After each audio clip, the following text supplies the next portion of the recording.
Everybody, तर welcome to my new blog. कशा आहात तुम्ही सगळे? मी पण एकदम मजेत आहे. तर आज ब्लॉगची सुरुवात मी कुठून करते तुम्ही बघू शकता. साफसफाई करते आणि डिफरन्स तुम्ही दाखवते. मी किचनच्या फरशा कशा क्लीन करायच्या without using anything, just using the wet cloth दाखवते तुम्हाला. मी माझ्याकडे फक्त एक कापड आहे जे सॉफ्ट आहे, फक्त कॉटनवालं. त्याला मी फक्त ओलं केलंय आणि तुम्ही हा डिफरन्स बघू शकता. इकडे फरशा कशा आहे, एकदम काळ्या झालेल्या कुकिंगच्या याच्यामुळे.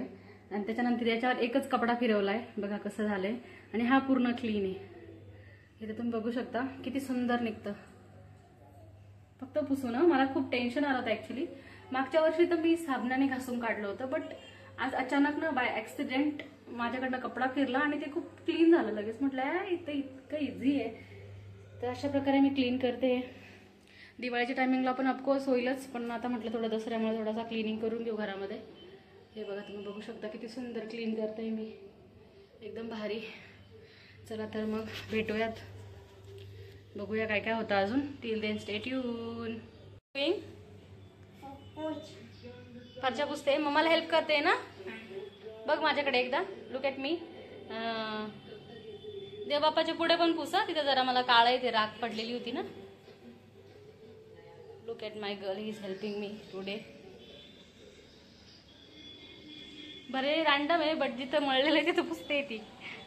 ओके देन बघूयात. घर तर मी झाडून ठेवलेलं आहे. ती बोलली मम्मा मी पुसते, तर मग पुसू द्या आता. Okay slow bye. बनत आहे सोयाबीनची भाजी. ॲक्च्युली हा मसाला जास्त करते मी, कारण पनीरसाठी बी लागणार आहे म्हणून. एकच असतो मसाला तसा. आणि इकडे सोयाबीन भिजून कापून ठेवलेले आहेत. जेवढे गरजेचे तेवढेच कापले, बाकीचे राहू दिले. नंतर फ्राय करून देईल तिला. चपात्या पण झालेल्या आहेत.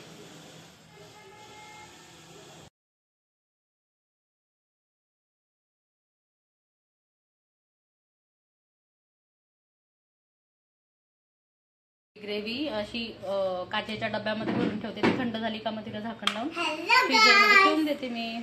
तुम्हाला पाणी प्यायला तांब्यातून सांडतं, म्हणून तिच्यासाठी आहे ही स्टीलची स्ट्रॉ.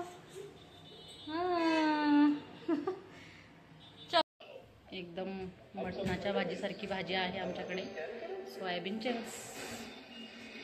चला तर मग गाईज या जेवायला सगळे.